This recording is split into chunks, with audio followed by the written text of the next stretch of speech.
M News కి స్వాగతం. నా పేరు మోనిక. మండపేట పట్టణంలో సోమవారం రాత్రంతా కురిసిన భారీ వర్షానికి జలమయమైన లోతట్టు ప్రాంతాలు రాజరత్న థియేటర్ మొదటి వీధిలోని పెంకిటింటిలో డ్రైనేజ్ పొంగి మోకాళ్లతో నీరు చేరడంతో నిరుపేదలైన వారు తమ ఇంట్లోని వస్తువులన్నీ పాడైపోయాయని ఆవేదన వ్యక్తం చేస్తూ ప్రభుత్వం తమను ఆదుకోవాలని వేడుకుంటున్నారు. మండపేట పట్టణంలో సోమవారం రాత్రంతా కురిసిన భారీ వర్షానికి జలమయమైన లోతట్టు ప్రాంతాలు రాజరత్న థియేటర్ మొదటి వీధిలోని పెంకిటింటిలో డ్రైనేజ్ పొంగి మోకాళ్లతో నీరు చేరడంతో నిరుపేదలైన వారు తమ ఇంట్లోని వస్తువులన్నీ పాడైపోయాయని ఆవేదన వ్యక్తం చేస్తూ ప్రభుత్వం తమను ఆదుకోవాలని వేడుకుంటున్నారు.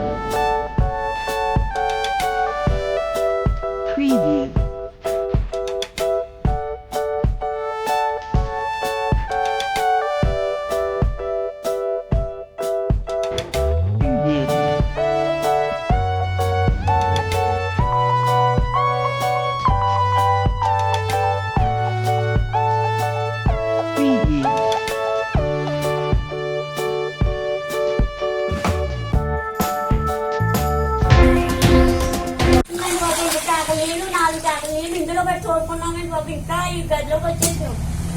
మాకు అసలు సాయం చేయమని చెప్పండి బాబు. అంతే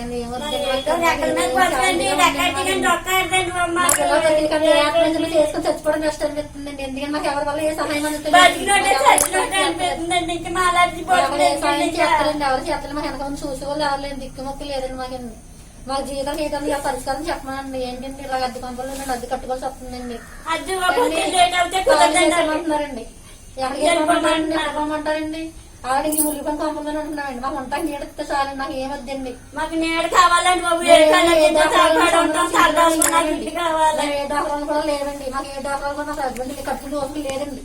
పనులకు పనులకు కూడా లేదండి, పని కూడా లేదు, తింటకు కూడా కూడలేదండి. అప్పుడు 6 నెలల నుంచి ఇంటికాడే ఉంటున్నానండి. గడిచేదాం లేదండి. మా ఆయన చుట్టూ హాస్పిటల్ ఉన్నారండి, ఐసీలో పెట్టారండి నన్నండి. మరిన్ని తాజా వార్తా విశేషాల కోసం ఎంన్యూస్ ని సబ్స్క్రైబ్ చేయండి, మీ మిత్రులకి షేర్ చేయండి.